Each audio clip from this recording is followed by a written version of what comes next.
بابا علی حیدر مغل کا پوتا، بارام کا بیٹا، ممتاز قانوندان، امتیاز مغل کا بھائی، ریاض مغل دوران ڈیوٹی اسلام آباد زیر تعمیر عمارت کی چھت سے گر کر زندگی کی بازی ہار گیا۔ وفات کی خبر علاقے میں جنگل کی آگ کی طرح پھیل گئی۔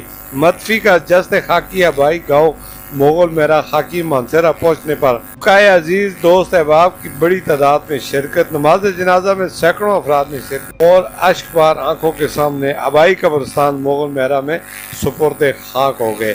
پسماندگان میں 3 بیٹے، 3 بیٹیاں اور 1 بیوہ چھوڑی۔ اظہار تعزیت کے لیے آنے والوں کا تانتا بند گیا۔ ہماری دعا ہے کہ اللہ پاک مرحوم کو جنت الفردوس میں اعلیٰ مقام عطا فرمائے اور پسماندگان کو صبر جمیل دے۔ کیمرہ مین گلفراز کے ساتھ میر عبد الگلزار، DMM نیوز، مانسہرہ۔